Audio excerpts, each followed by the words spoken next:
If you have a disc bulge and it hurts to bend forward, stop stretching out your lower back and your hamstrings. The problem is not in your leg, it's in your lower back. And that stretch is increasing pressure on your disc and making the bulge worse. My name is Dr. Grant Elliott, founder of RehabFix, and we've helped thousands with low back pain, disc herniations, and sciatica fully recover through our one-on-one online coaching program. And in this episode, I'm going to show you why these common stretches for low back pain actually make disc bulges worse, and a 3-step protocol to successfully reduce disc pressure, restore your mobility, and then strengthen around it so the results finally last.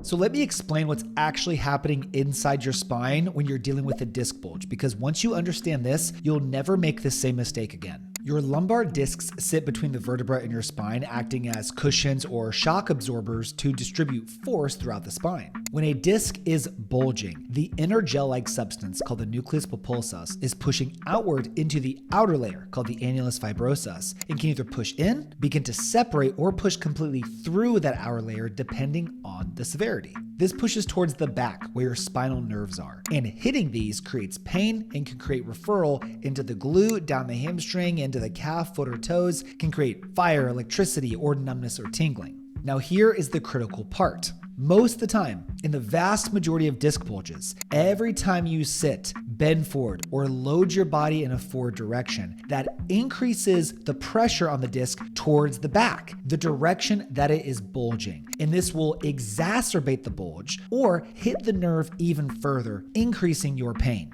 Studies show that sitting in a slouched position is actually one of the highest degrees of pressure on your lumbar discs in regards to daily activity, which is why so many of you dealing with disc herniations notice more pain the longer you sit, or when you bend forward to touch your toes or put on socks and shoes in the morning. Now, we can't just avoid these movements entirely, but we can avoid making it worse accidentally. So what this means is every time you try to stretch your lower back in a forward direction or stretch your hamstrings, trying to loosen up that sciatic nerve, when your spine goes into that flex position, you are increasing pressure on the disc, on the injury, on the nerve. You're essentially making it worse every single time you think you're making it better when you stretch out your back. So you do not want to take your back this direction over and over, and you're likely noticing that you're flared up after doing this or the day after. And this is keeping you stuck and in a pain cycle. What your disc actually needs is 3 main things. 1, we want to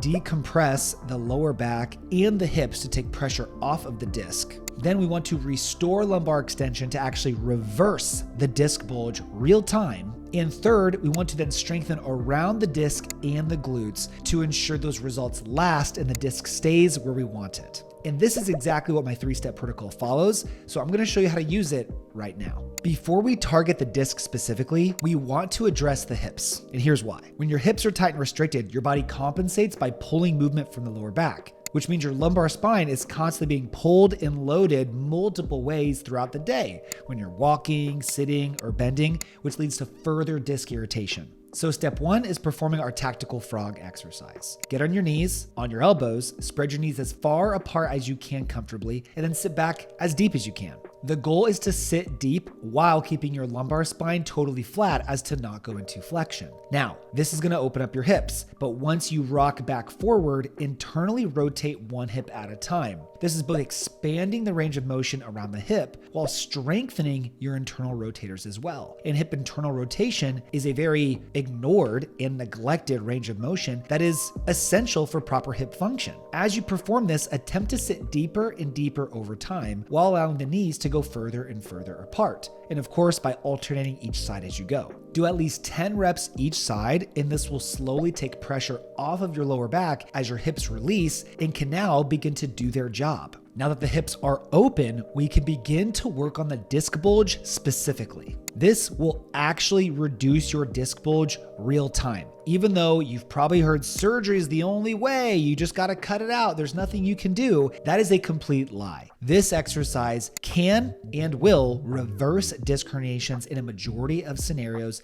and can cancel surgeries. And this exercise is called lumbar extension exhales. Lie flat down on your stomach, hands under your shoulders like you're going to do a push-up. Push your chest up off the ground as far as you can comfortably, and now exhale at the top. stop. What this is doing is it's allowing your lower back to regain lumbar extension. Remember when we talked about what aggravates discs? Sitting in a forward position, bending forward, loaded flexion. These directions increase disc pressure the wrong way. So by doing the opposite range of motion, you can actually decrease disc pressure the right way, moving it back where it came from, away from the spinal nerves, away from the sensitive tissues, to reduce it. Now you want to make sure you're keeping your lower back and your glutes totally relaxed on this, because if you're sensitive, you're likely going to be guarding and squeezing and tensing, and that can actually make this feel not that great. But if you're totally relaxed and you slowly work into it, going further and further over time as the range of motion allows, that is the secret. And you'll notice it gets easier and easier over time, and your pain gets better and better. Hey, real quick, I know you're struggling with pain and obviously want to fix it. So if you just text me the word pain to 317-751-9509, I will send you my free back pain fix demo. Just text that number and you can fix your pain. Thank me later. Back to the show.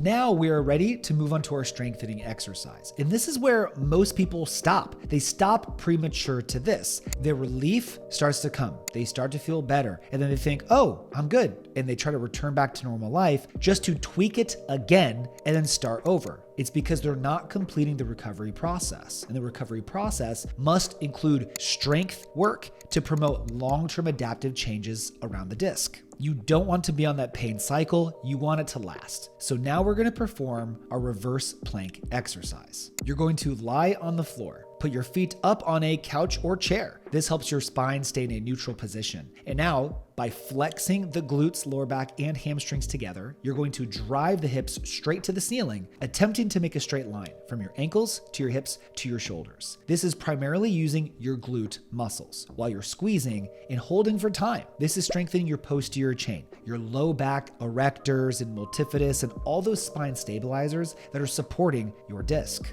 Attempt to hold this for 20 to 30 seconds, increasing this duration over time as this builds resilience and strength all around your lower back. Depending on where you're at in your recovery, you could perform this for repetitions, and you could also do single leg as well to make this more advanced. But as you increase this week by week, your spine will be able to do its job better, you'll take pressure off your disc, and you will feel better for longer. Now, this 3-step protocol will absolutely reduce your pain. Like, a ton of our clients feel immediately better after going through this just a couple times. But here's where you need me to be honest with you, is that if you felt relief with this routine, that means you can recover. Movement will be the solution for you. There are exercises out there that can fix this and help you avoid surgery. But what this is not doing is providing you a specific step-by-step plan based on your unique situation. You can't expect one routine you found on YouTube to do all the work for you. These routines are amazing, but it's not going to replace a custom plan based on your situation, because you might need a different order, you might need different repetitions, you might need variations, and you absolutely need modifications and progressions along the way based on exactly what's causing your pain. But guess what? You can figure out exactly what those are right now with something that's pretty easy. And what that is quite simple. And it's helped over 2,000 of our clients get completely pain-free within 3 to 6 months and back to full activity. And to figure out what your body needs to accomplish that, all you need to do is text me the word pain to 317-751-9509, and you can get a tailored step-by-step plan to permanently fix your back or sciatica issues following our centralization process. And this process helps our clients on average reduce their pain by 37% in a single session, and others have completely eliminated their pain within as little as 15 days. So text me right now. Don't miss this opportunity to finally live pain-free and get back to the life that you deserve with the right plan. And after you text me, please like the video, subscribe if you haven't already, follow me on Instagram at RehabFix for more free daily videos and insights into my life for what I'm doing to help myself and our clients get a bulletproof back. Thank you so much for watching. I'll see you on the next one, and I'll see some of you in our program real soon.